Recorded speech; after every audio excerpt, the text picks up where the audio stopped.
Vamos a tener la última presentación de la mañana y al final haremos la votación, por lo que les estarán distribuyendo los aparatitos para votar. La última presentación de la mañana estará a cargo de Fernando Rojas de Cemex, quien nos hablará de la utilización de biomasa como combustible alternativo en un horno cementero.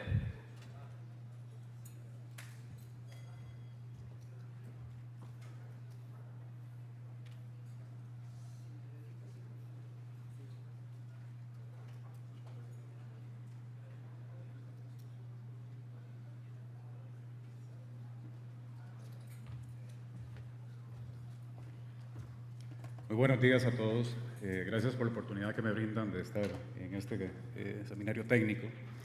Voy a hablar al respecto del uso de biomasas como combustible alternativo de un horno de cemento. Principalmente son aspectos que, por básicos que sean o que parezcan, debemos que tener el nivel de conciencia y conocimiento para que no nos afecten nunca en el proceso. El contenido de la presentación, básicamente vamos a hablar de términos que vienen desde las definiciones básicas, clasificación, estados típicos de la biomasa, características y el comportamiento en el horno de cemento como un ejemplo de la sensibilidad que pueden tener muchas variables que tenemos que tomar en consideración a la hora de utilizar biomasa en nuestro proceso productivo.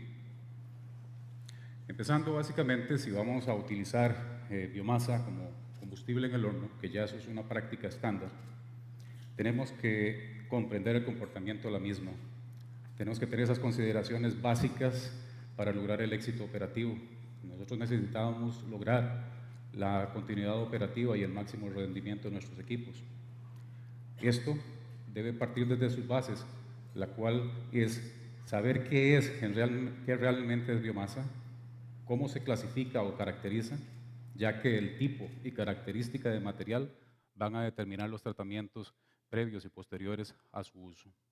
Asimismo, a la hora de dimensionar o a la hora de establecer un proyecto de este tipo, necesitamos tener claramente cuál es la disponibilidad de ese material, ya que el volumen determina la escala de los sistemas a utilizar tanto en el proceso como los procesos auxiliares. También debemos tener muy claro cuáles son los efectos laterales a su uso, principalmente en el proceso de calcinación. Esto con el objetivo de mantener la mayor productividad y anticipar cambios o modificaciones que sean necesarios en nuestro proceso previo a la producción de clínker. En términos generales, podemos ver que la biomasa es un producto natural, básicamente conformado por compuestos orgánicos de diferentes orígenes. En realidad, la característica más importante que es un conjunto heterogéneo de materiales y que la usamos y puede ser usada con un término o un fin de obtener energía. Esa energía básicamente proviene a la hora de oxidarse, de la ruptura de los enlaces de los compuestos orgánicos que la conforman. Se clasifica de muchas formas, pero básicamente hay 4 divisiones que lo hablan del origen, del estado del material, de la fuente de abastecimiento y hasta de su estructura molecular. Ahí está, es una lámina informativa de diferentes tipos de biomasa y en el estado que se presenta normalmente o que se puede conseguir. Bueno, si vemos que la biomasa se va a tomar como un recurso energético, lo más importante que tenemos que tener claro es que debemos cuantificar bien la disponibilidad que tenemos, que debemos cuantificar bien su poder calorífico y que debemos conocer sobre todo sus propiedades químicas. ¿Y esto para qué? Para saber realmente cuánta energía química podemos transformar en energía térmica. Podemos también tener un recurso potencial en una zona específica, que puede ser toda la biomasa que se presente en una zona o actividad, pero está toda esa biomasa disponible para ser utilizada, puede que ya tenga otros usos, por ejemplo, biomasa puede ser alimentos, alimentos vegetales. Ahora, de toda esa biomasa que está disponible, ¿cuánta realmente podemos recolectar en una forma técnica y viable? Esto lo que hace es de que se determine realmente cuál es el recurso disponible. Y esto es muy importante para poder dimensionar el proyecto si estamos haciendo una inversión. Ahora, una vez de que ya tenemos el recurso biomásico caracterizado, necesitamos por fuerza poderlo comprender. Y para eso existen una serie de parámetros claves que están clasificados en físicos, químicos y energéticos. ¿Y esto para qué? Para poder determinar bien cuál va a ser el manejo físico que va a tener esos materiales, qué transformaciones adicionales hay que hacerle, el comportamiento esperado en los procesos químicos que manejamos en la planta y que nos lleven realmente a obtener la energía que requerimos desde el paso anterior, que fue una promesa que con esa biomasa íbamos a poder disponer de cierta cantidad de energía. Con esto, básicamente lo que se está haciendo es el primer paso de evaluación de la biomasa para saber si realmente es viable. Ahora en detalle, podemos ir viendo que de esos principales parámetros que hablamos en la filmina anterior, tenemos al menos 6, que son la humedad, la composición química, el tamaño y forma de la biomasa, la densidad, el poder calórico y el contenido de cenizas.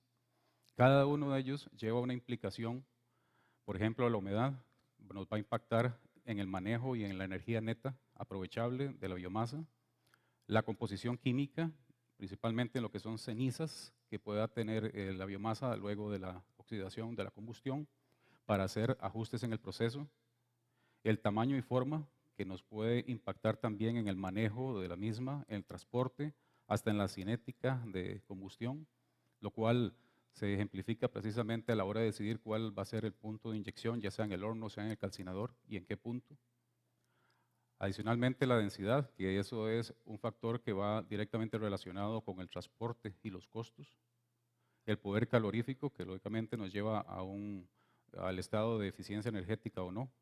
Y el contenido de cenizas, que anticipamos ya de que va a haber algunas modificaciones que haya que hacer en nuestro proceso, principalmente en la reformulación, en algunos casos de la harina cruda.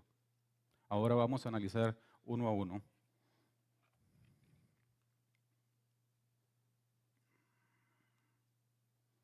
El caso de la humedad se dice que es uno de los factores más críticos que tiene, porque afecta tanto la utilización desde el punto de vista energético como el manejo físico de la biomasa. La alta humedad afecta el poder calorífico aprovechable por los procesos de secado o si se inyecta directamente al horno puede secuestrar energía en calentamiento y evaporación. Luego también afecta la densidad. La biomasa húmeda gasta más energía en la trituración y es más propensa a producir obstrucciones en tolvas y cribas. Y en un horno de cemento, lógicamente, entre más alto sea el contenido de humedad con que viene acompañando la biomasa, va a competir con el combustible base secuestrando la energía para los procesos de evaporación, de secado y evaporación. En el caso de la composición química, este es un cuadro que lo vamos a utilizar más adelante. Habla básicamente de diferentes tipos de biomasa caracterizados desde el punto de vista de sus componentes. Aquí hay detalles importantes de ver, por ejemplo, lo que son los niveles de oxígeno, azufre, cloro y cenizas. Por ejemplo, el caso del oxígeno, aquí puede ser un factor importante porque también ya tendríamos un aporte de oxígeno in situ para la combustión. En el caso de azufre y álcalis, por aquello de que haya también una situación para poder tener un balance o desbalance. Efectos de cloruros, si existiera para posible corrosión. Y el comportamiento químico que puede tener el contenido de cenizas en la química del clinker, específicamente, por ejemplo, en el caso de la cascarilla de arroz, de que es alrededor de un 20%, del cual aproximadamente un 90 o más del 90% es sílice activa. y que lleva entonces ya a planificar y realizar cambios dependiendo del grado de sustitución que se logre en nuestro sistema. El siguiente es el caso del poder calorífico, que es básicamente una función de tres cosas: de la composición elemental, que para lo cual existen algunas fórmulas de estimación, como la que tenemos en la parte inferior; el contenido de cenizas, ya que los elementos minerales realmente no se queman; y la humedad, por los efectos que ya hemos hablado en las filminas anteriores. Hay también afectaciones positivas, que puede ser de que ciertos tipos de biomasa contengan aceites esenciales, y esos aceites también lo que nos hacen es elevar el poder calorífico de los materiales. Pasamos al caso de lo que es la densidad. La densidad es importante en todo sentido. Ojalá tuviéramos altas densidades de biomasa, porque favorecería la relación de energía obtenida por volumen. Los equipos, tanto para transporte y almacenamiento, serían de un volumen menor. Sin embargo, normalmente lo que encontramos es densidades bajas, y esa relación de energía-volumen no se ve favorecida. Por lo tanto, también tenemos que pensar en mayor volumen para transporte y almacenamiento, y algunos problemas graves para fluir por gravedad cuando está almacenada. Asimismo, entonces hay que buscar alternativas, por ejemplo, la densificación, para poder optimizar el transporte y almacenamiento de la misma. El otro factor importante, que es el tamaño y forma, nos hace pensar precisamente el tamaño y forma de la biomasa, si la podemos utilizar directamente o si es susceptible de tener algún tipo de transformación que también sea beneficiosa para nuestro proceso. Podemos pensar en qué usarla o en qué transformarla. Ejemplos que hay es de transformarla en carbón vegetal para poder ser utilizada ya en nuestro proceso junto con el combustible base que estemos utilizando. Convertirla a gas, ya sea por procesos de gasificación o de digestión para producir biogás y poder inyectar ese gas en nuestro horno. Fermentarla para producir tipos de alcoholes y utilizar estos alcoholes en nuestro proceso, que pudieran ser directamente como combustibles o en algunos casos como aditivos. O convertirla también en biodiesel, que nos permitiría también utilizarlo en nuestros sistemas de transporte internos, y los productos laterales también podrían ser utilizados como aditivos en la producción de cemento. Ahora, algo importante, lo que también tiene el tamaño y forma, es el compromiso que tenemos que lograr en cuanto a qué es mejor, cuál es el tamaño óptimo de nuestra biomasa, tanto para lo que es el transporte o para la trituración y para la combustión. Porque básicamente el cambio del tamaño de partícula afecta, hace que aumente o que disminuya la velocidad de quemado. En este caso estamos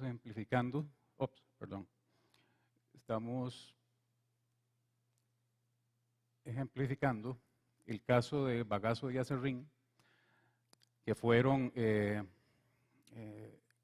molidos a 425 micras y 1180 micras, y cómo tuvo su afectación en la cinética de reacción.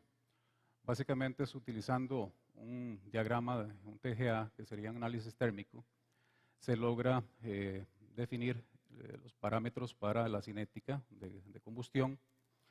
Una vez de que se hizo este cambio, se recopilaron los datos y vemos que tanto el factor Z, que sería en este caso Z1, estos dos, como la energía de activación cambiaron susceptiblemente.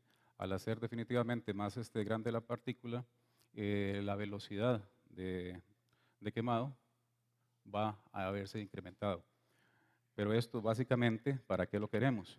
Bueno, si yo voy a inyectar, por ejemplo, biomasa al calcinador, este cálculo, ¿para qué me sirve? Bueno, para estar seguro en qué punto lo voy a inyectar, en qué punto voy a garantizar de que esas partículas que van siendo quemadas y que van en un proceso de ascenso, me entregan la energía en la sección de calcinador en la cual realmente se necesita, y que no se me termine quemando en la etapa más caliente posterior al calcinador.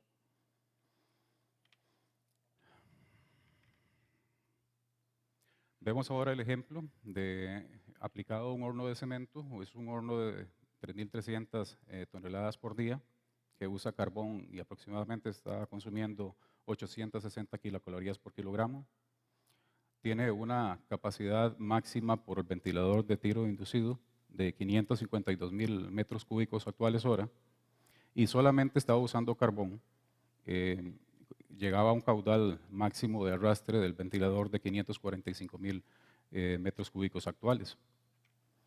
Esta es la curva operativa. Permítame. Esta es la curva operativa en la cual se muestra las kilocalorías y el consumo de carbón y que permite hacer la huella digital de cada tipo de horno. Adicionalmente, para este ejemplo se toma una biomasa promedio de aquel cuadro que vimos de todas las biomasas que estaban ejemplificadas en la lámina 11. Se toma el análisis químico promedio para poderlo entonces simular en cuál sería el comportamiento que tendría en ese horno. Aquí lo que podemos mostrar es una estimación del caudal de gases generado por la combustión de 1 kilogramo de esa biomasa promedio. Se usa la composición química y el balance estequiométrico para poder lograr determinar de que se generan alrededor de 8.33 kilogramos de gas de combustión por cada kilogramo de biomasa. Bueno, esto sirve básicamente para poder generar una curva de caudal de gases totales de combustión y sumándole luego también la descarbonatación a diferentes niveles de producción del horno. Y se compara, se hace lo mismo también con el combustible base, que en este caso sería carbón, para poder lograr o estimar el potencial de sustitución que se tiene con esa biomasa.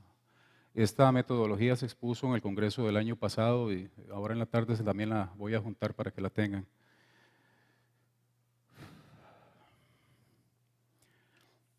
Básicamente esa es la curva que les estaba diciendo. Una vez de que se logra estimar los valores a diferentes niveles de producción, los valores de gas generado, lo comparamos con el combustible base.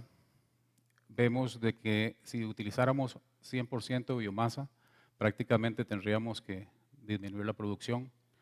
Esto nos dice que es un sustituto parcial y no un sustituto absoluto, en este caso para este horno, porque ya la capacidad de arrastre máximo del ventilador está topada. Pues lo que se hace entonces es tratar de buscar cuál es el punto óptimo y se hace una iteración con los porcentajes térmicos de carbón y biomasa y a la par la cantidad de gases que se generan hasta el punto máximo de arrastre que tenemos, que son 552, determinándose entonces una utilización de carbón de 92% y 8% de biomasa. Hago la salvedad que hasta este momento esa biomasa está en base seca.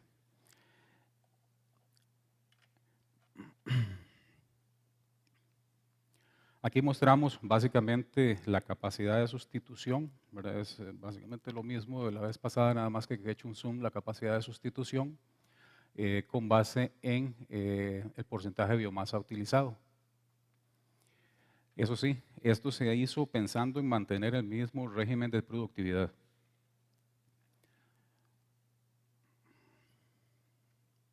Sin embargo, acordémonos que uno de los principales factores que hablamos para la utilización de biomasa es la humedad. La humedad lo que hace es mermar la capacidad de sustitución, ya que básicamente el volumen de vapor generado va a competir por ese gap que había entre la capacidad ociosa, entre comillas, que tenía el ventilador de tiro y que ya nos hace entonces pasar que dependiendo del grado de humedad ya no tengamos ese 8% en base seca, sino que podría llegar inclusive a niveles hasta de 2%. Esto nos afecta tanto el poder calórico neto, porque tenemos que aprovechar la energía que debería aportar la misma biomasa para evaporación.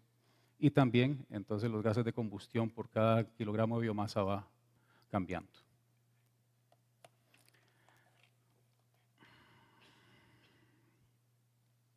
En la parte de composición química, que era otro de los puntos importantes a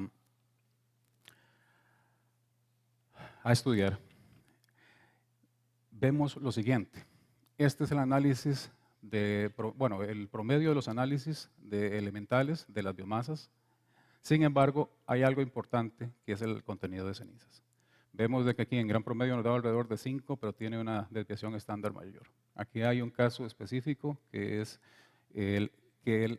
dentro de ese cuadro la cascarilla de arroz es la que está causando esta dispersión. Pues entonces es el mejor caso para poder estudiar qué es cuál es el efecto que tiene la ceniza en la operación del horno. Recordemos que tiene alrededor de la cascarilla de arroz tiene alrededor de 20% en peso de ceniza y que más del 90% de esa ceniza es sílice activo. Estos son estudios que se han hecho en diferentes lugares. Este es un estudio bastante completo, donde se ilustra la composición química de la cascarilla de arroz en diferentes partes del mundo. Pero aquí la parte más importante es que esta información nos sirve para estimar los efectos al no ajustar nuestros módulos de harina cuando se usa cascarilla. Pero esto lo hacemos en forma contraria, sino básicamente mostraríamos qué pasa si uno no toma las acciones. Esto lo que nos lleva es precisamente a poder evitar problemas en la calidad de nuestro clinker. Vemos por acá, esto lo voy a pasar por alto. Vemos, por ejemplo, ya el caso concreto de que podemos ver en el eje de las X porcentajes de sustitución desde 0% hasta 40% de cascarilla de arroz y la afectación en los módulos de sílice y el grado de saturación. Tenemos claro básicamente que el grado de saturación se ve afectado por cada 10 puntos de sustitución de cascarilla, se vería afectado en una disminución de 3 puntos porcentuales y básicamente esos 3 puntos porcentuales se transferirían al módulo de sílice. Pues esto es básicamente la afectación que nosotros debemos evitar a la hora de utilizar combustibles alternos que tienen altos contenidos de ceniza. Es muy parecido a lo que se hace para compensar en el caso, por ejemplo, de carbones. Sin embargo, hasta el momento lo que hemos hecho es hemos hablado de este cuadro, hemos hablado de cómo afecta cada cosa. Y es importante siempre tenerlo presente porque aunque sean obvios, en muchas ocasiones puede de que nos llegue a afectar en el proceso y sobre todo cuando hay estacionalidades de biomasas, al ser un material heterogéneo y también al tener diferentes niveles de humedad, un mismo material en diferentes épocas del año. Calculo nada más que como conclusión, lo que nos falta tener es un modelo que también que aparte que tome en cuenta todos estos efectos que son físicos, químicos, energéticos, también nos refleje en nuestra contabilidad de costos qué tan viable es la utilización de la biomasa. Lo que tenemos que tener claro de que cada etapa, desde el origen de la biomasa hasta el punto en el cual se llega a la punta del quemador, debe ser controlada frecuentemente. ¿A qué me refiero controlada frecuentemente? Bueno, que no solamente pensemos en esas gigacalorías, sino en cada uno de los costos de proceso que tiene hasta llegar a la punta de quemador. Una vez que llegamos acá y lo hacemos en forma frecuente, vamos a obtener esos dólares por cada gigacaloría efectiva. Y esto, llevarlo como una práctica común, lo más frecuente posible, a evaluar la biomasa versus el combustible base y también definir este costo con el radio óptimo, que podría ser cambiar de origen. Eso es lo que les tengo para el día de hoy y les agradezco su tiempo.